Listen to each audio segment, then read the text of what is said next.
In more Paramount news, right?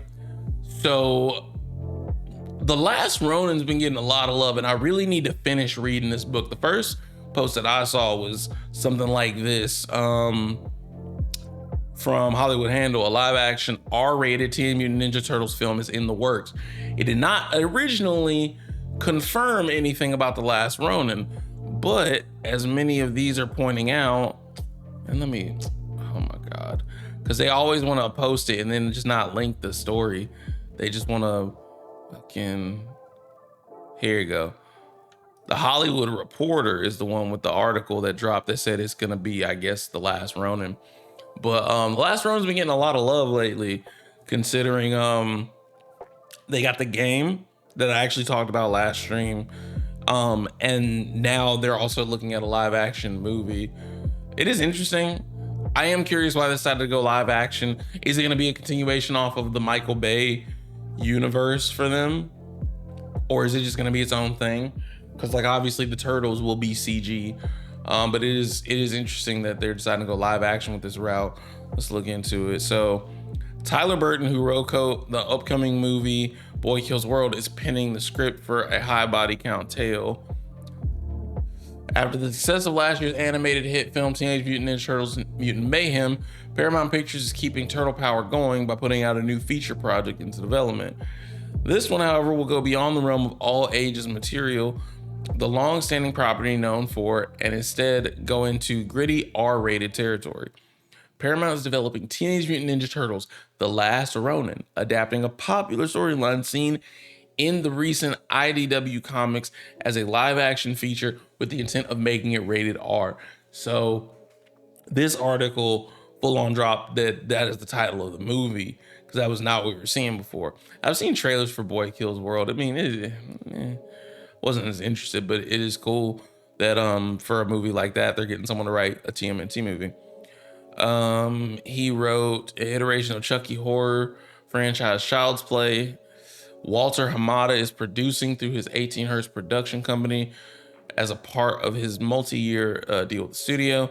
Hamada is the former head of DC Films, who rose through the ranks at New Line, where he oversaw Warner Brothers division's horror movies, including The Conjuring, It franchises. Ooh, so we might have like a little deep, dark type of soundtrack, which I'm kind of here for. I'm kind of here for it. You know what I'm saying? So I'm not gonna lie, it's at least looking interesting. It's looking interesting.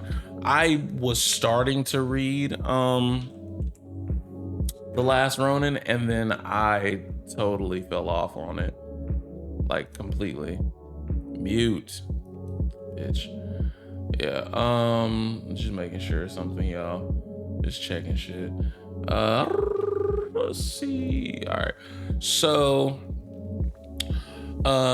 he oversaw.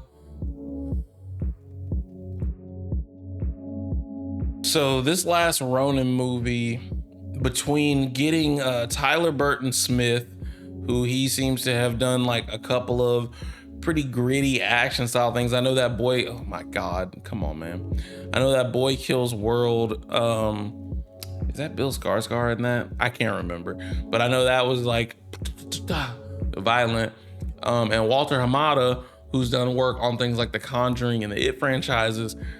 I mean, I'm not gonna lie, this could get gritty, and I am here for it. It could definitely coincide. I don't think that they should be related, but it could hopefully coincide with the release of the Last Ronin video game by Black Forest Games.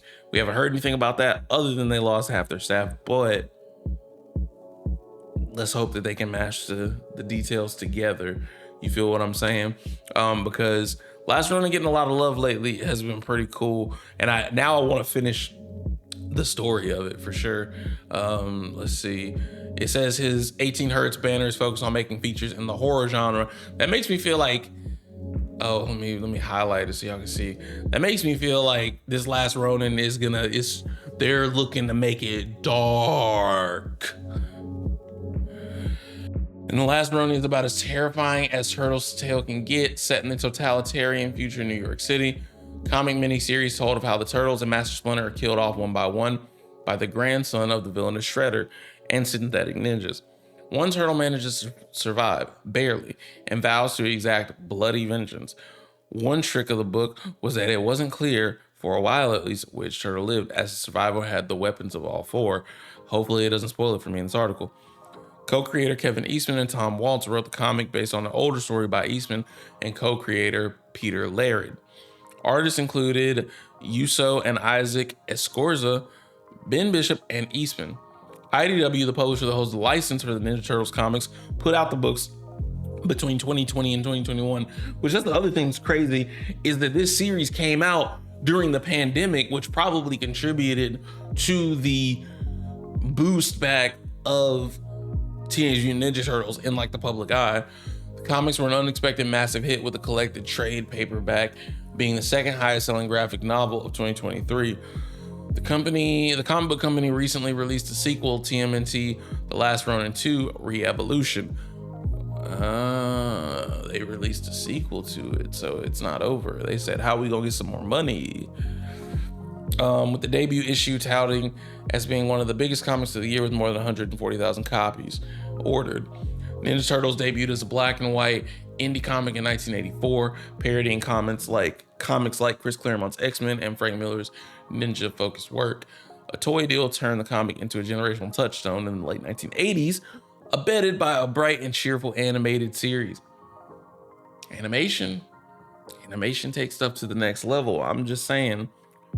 X-Men 97 is hitting right now, and we'll talk about that. We'll talk about that throughout the stream. But let's see, followed by a hit live action movie wherein the Turtles were played by actors in suits. What's funny is those movies are like so much more classic than like say like the Michael Bay. Over the years, more animated series came to audiences like Twirling Nunchucks, while Paramount, which landed the rights to the property via Viacom in 2009, put out 2 live action movies produced by Michael Bay that starred Megan Fox and Will Arnett in the mid-2010s. Mutant Mayhem, produced by Seth Rogen. Dad, I have a confession. So they brought up in the article, Mutant Mayhem produced by Seth Rogen's Point Grey. Can I, is this a safe space? I hope this is a safe space. This is not my fault. I know that's what someone says when it is their fault, but this is not my fault. Look at me when I say, this is not my fault.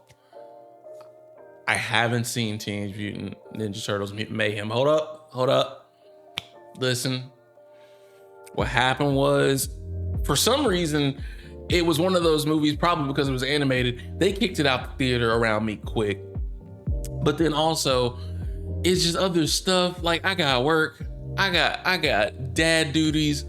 I'm trying my best. I be trying my best to keep up with all the shows and all the movies. And guess what? I can't. I did binge Solo Leveling. I did catch up on that, but I haven't. There's so many things I haven't caught up on. Y'all listen. I'll get to it. I promise. I'm trying. Okay. That's all you can really ask of me. But if you're gonna flame me, at least like leave a heart next to it so I feel a little bit better. Okay. Cool. But yeah. Anyways, back to the point. Brought back a respectable sheen to the property, Seth Rogen did, by giving it a cool outsider point of view. Critics and audiences like what they saw, with the animated movie grossing over $118 million in the box office, and a sequel is now in the works. IDW is also relaunching a mainline Ninja Turtles comic series, timed with the 40th anniversary. Wow, that's crazy. Teenage Mutant Ninja Turtles getting a major resurgence, dude. And I'm here for it. I think it, along with The Last Ronin, there was the it was the classic game that they like remastered or whatever, and then it was on Game Pass in the midst of 2020. So, hey man, more Teenage Mutant Ninja Turtles. I'm here for it. I'm excited for that game. A God of War style Teenage Mutant Ninja Turtles game would be fire.